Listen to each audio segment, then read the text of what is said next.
hash to subscribe.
Hello and welcome. I'm Tracy Pa with the Midday News.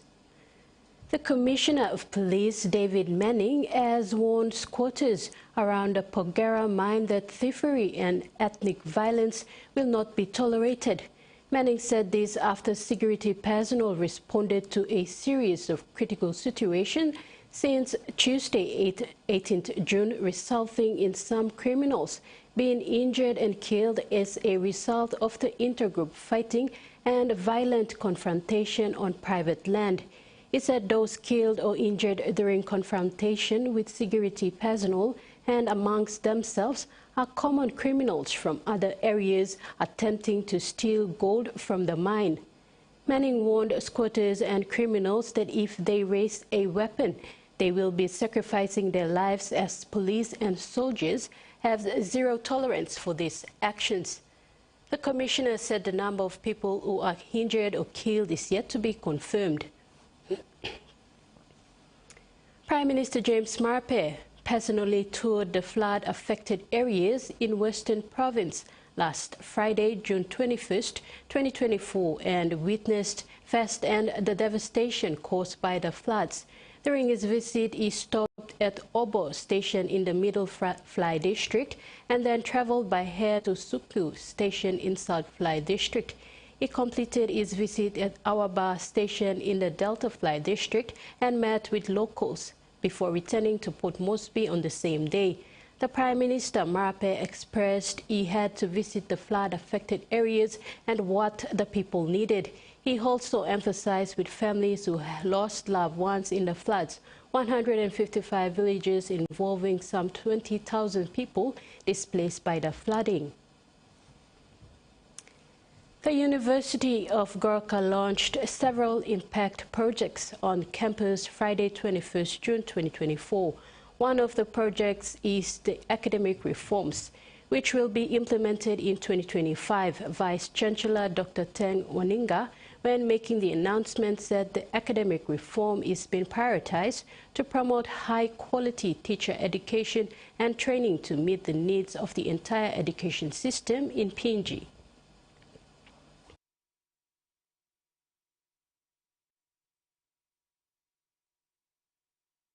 So, University of Goroka, we were challenged by our council to reform this university. That was in the first meeting, they said, Vice Chancellor, TMT, we want to reform this university. Today, we are fulfilling the dream.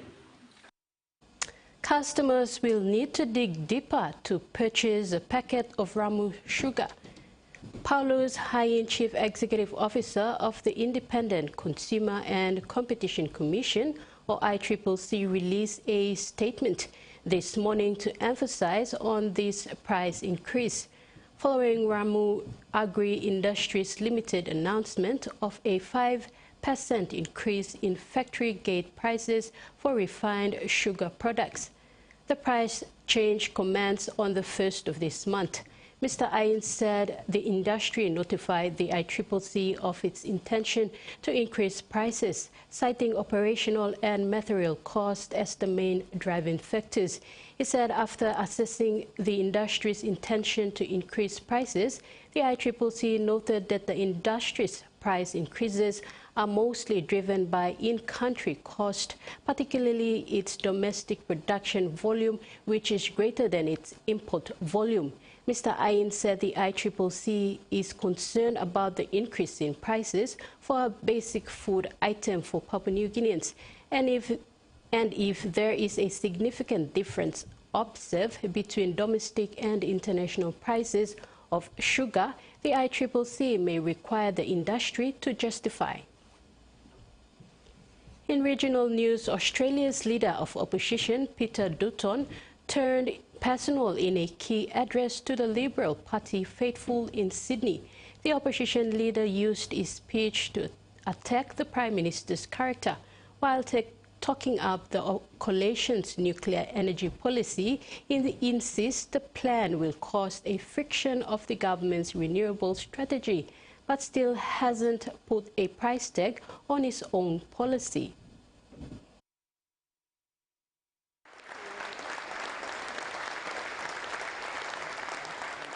It was a message delivered to the Liberal Party faithful, but aimed squarely at the voters of Australia.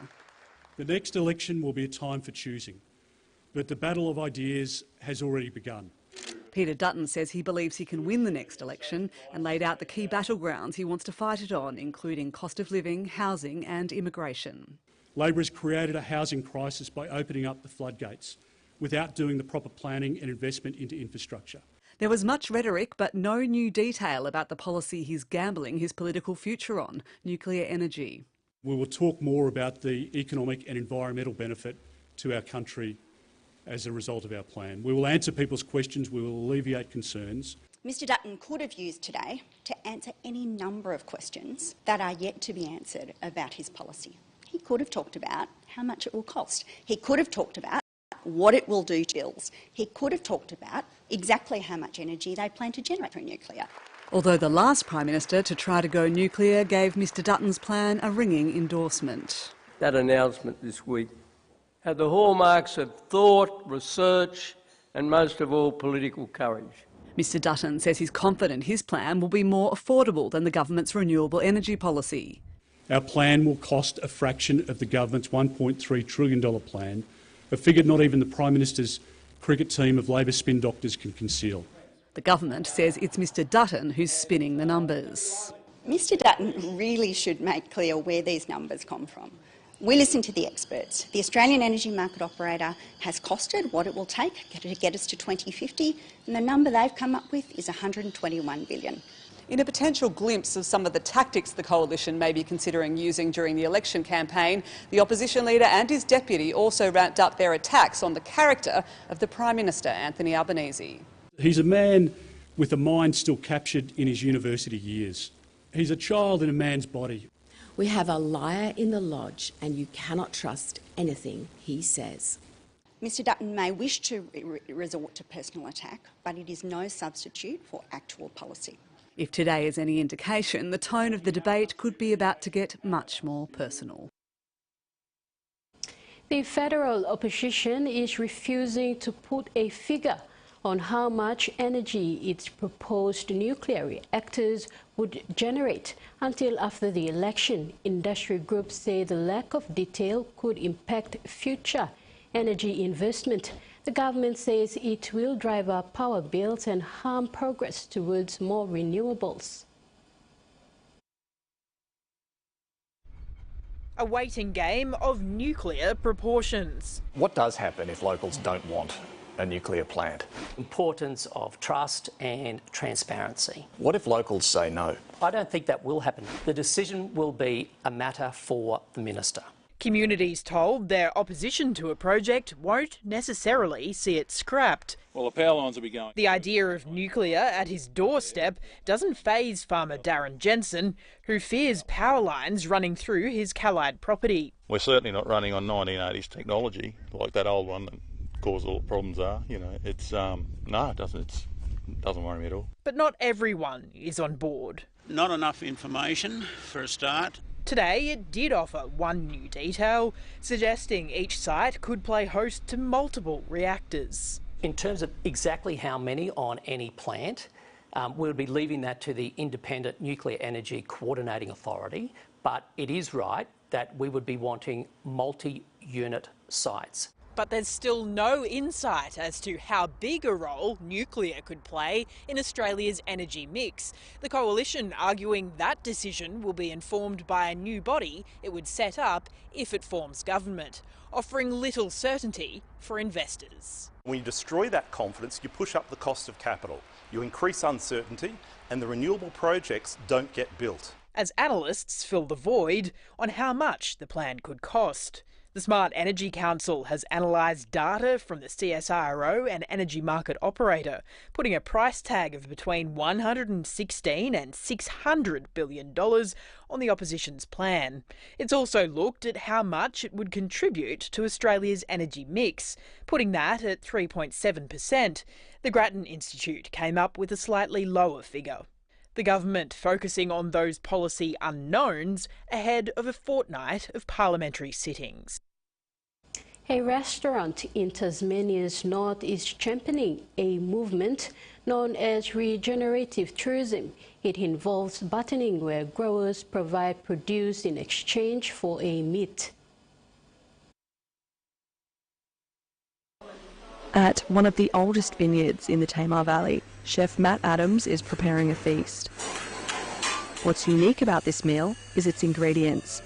Community members bring armfuls of fruit and vegetables. Their payment? A dining voucher. Just people that love produce and love growing produce in their backyard, and it makes them happy to come and see us every week. It makes us happy. This unique food economy means Tampa Kitchen suppliers become frequent diners. I grow food for Matt in our vegetable garden at home. It's as simple as that. I'm retired, so I don't cook anymore, but I grow produce. Bring the food in, drop it off, come back a week later and eat it, and it's on your plate, and it's very different to when you dropped it off. Matt designs a daily menu based on what growers deliver. When we do shared table banquets, so it really gives us the opportunity to go, right, we're going to use all of that product over the next 2 days. Preservation, pickling and fermenting helps extend the shelf life of fresh produce, so nothing goes to waste. Guys in the kitchen will get into vinegar, so like all the apples that we received this year were being turned into cider vinegar. Some of them turn into an apple crumble. Tamba's business model is the backbone in new research on food tourism.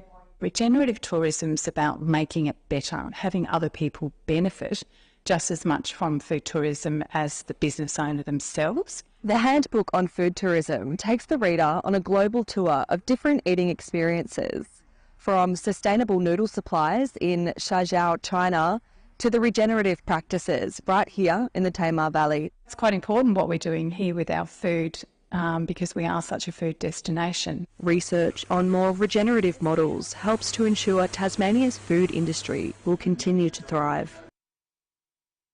In sports, the Wapna Mount Again Eagles are now competition leaders in the Digicel ExxonMobil Cup Competition 2024. The Eagles takes over with 16 points after beating the Bintangor Goroka Lahanis 28-16 at the Haipus Oval in Wabek, Enga Province on Saturday. For the first time in years, the Western Highlands franchise has made it to the top of the competition ladder. This shows the effort and commitment the team has put in to be up amongst best in the competition. The Eagles have moved reigning champions KMH and Amiox, who drew 18-all with Money Plus Port Moresby Vipers at the Santos National Football Stadium yesterday. The Amiox now sit in the second place on the points ladder with 15 points. This ends the midday news. Join us at 6 for more. Goodbye.